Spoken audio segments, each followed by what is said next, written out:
Salut les amis, j'espère que vous allez bien. Pour ma part, je vais très bien.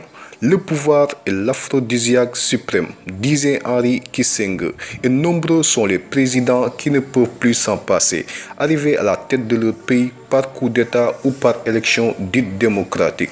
Aujourd'hui, nous allons vous faire découvrir un petit classement des 9 de ces dirigeants africains les plus accros au pouvoir. Alors, sans plus tarder, si vous êtes nouveau à la chaîne, n'oubliez pas de vous abonner et d'activer la cloche de notification pour ne plus jamais rater aucune de nos vidéos. Allez, on commence.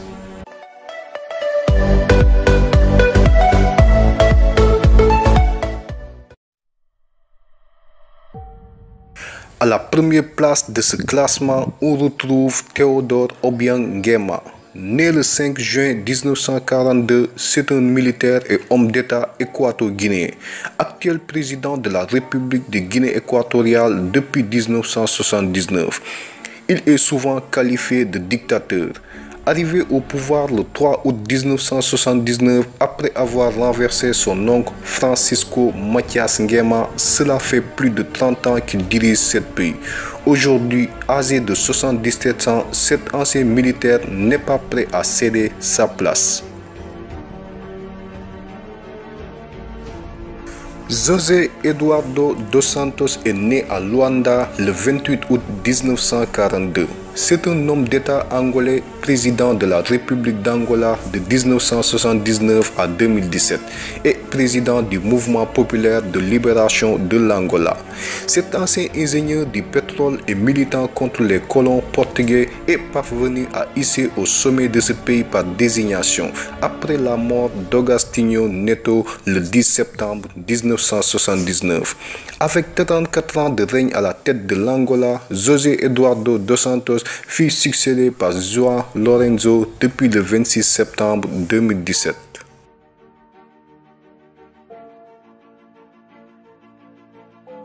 Il gravit rapidement les échelons dans le gouvernement d'Ahmadou Ahidjo, premier président du Cameroun dans les années 1960. À la suite de la démission surprise de ce dernier en 1982, Paul Biya consolide son pouvoir après une tentative de coup d'État de la garde présidentielle en 1983, éliminant alors tous ses adversaires.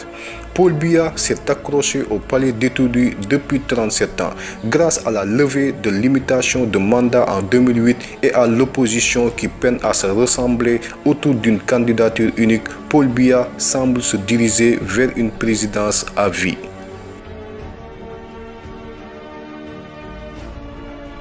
Devenu président de la République après un coup d'État, Yoweri Museveni dirige l'Angola depuis janvier 1986. Cet ancien agent des services secrets du président Milton Obote va attendre 1996 avant d'organiser une élection dont il sera le seul et unique candidat.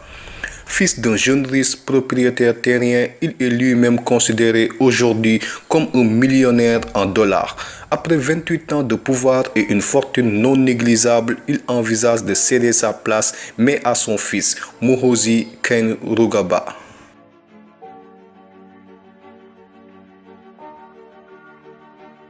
Le 2 décembre 1990, avec l'appui de la France, Idriss Déby chasse du pouvoir Hissène Habré, un homme qui l'avait aidé à gravir les échelons des forces armées, et le remplace le 4 décembre avec le titre de président du Conseil d'État.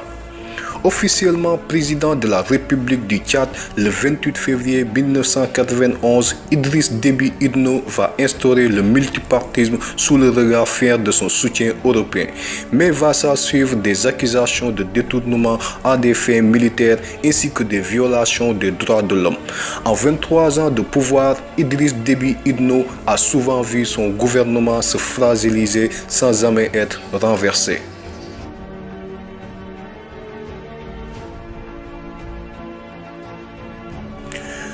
Auparavant, allié du père de la révolution burkinabé Thomas Sankara, Blaise Compaoré, comme beaucoup d'autres, prendra les rênes du pouvoir après un coup d'État. Le 15 octobre 1987, le président Sankara est assassiné et son ancien compère se retrouve à la tête du pays. Il instaure le multipartisme en 1991 et est élu président 7 ans plus tard et durant les 3 élections qui suivront.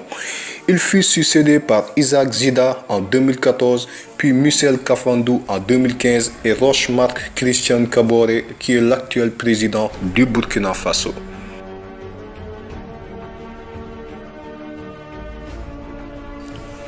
Militaire de pure souche, Omar el-Béchir a fait ses armées dans l'académie militaire du Caire. Il servira les intérêts égyptiens durant la guerre de Kippour en 1973 avant d'être chargé de diriger les militaires soudanaises contre l'armée de libération du Soudan. Il accède au pouvoir après le coup d'État militaire de 1989 et dissout la plupart des instances politiques, partis, parlement. À la fois président, premier ministre et chef de l'armée, il va consacrer une partie de son mandat à négocier avec les sécessionnistes du Sud. Accusé d'avoir joué un rôle dans la guerre de Kippour, Omar el-Béchir est le premier chef d'État en exercice à être sous le mandat d'arrêt international de la Cour pénale internationale pour crimes de guerre, crimes contre l'humanité et génocide dans le cadre de la guerre civile au Darfour.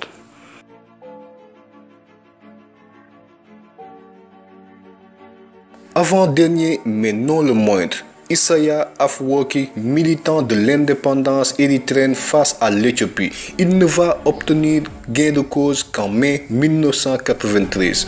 Au pouvoir depuis 20 ans, il a depuis l'indépendance instauré un régime au parti unique sans élection présidentielle, ni liberté de la presse, emprisonnant systématiquement ceux qui s'opposent à son pouvoir.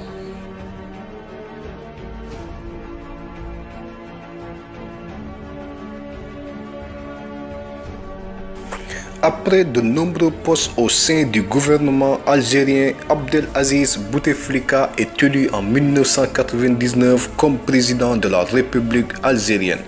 Candidat du Front de Libération Nationale, il sera réélu en 2004 puis en 2009. Au pouvoir depuis déjà 14 ans, son parti l'a désigné en novembre dernier comme le candidat pour des élections présidentielles le 17 avril prochain. Toutefois, le principal intéressé ne s'est pas encore exprimé à ce sujet et sa dernière hospitalisation au Val-Grâce de Paris laisse penser que son état de santé ne supporterait pas un 4e mandat. Il fut succédé par Abdelkader Ben Salah qui est le président par intérim depuis le 9 avril 2019.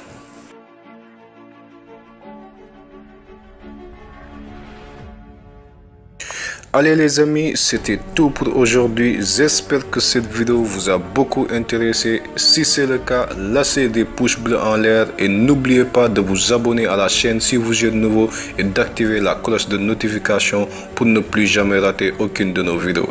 D'ici là, prenez soin de vous. Je vous dis merci et à très bientôt. Ciao.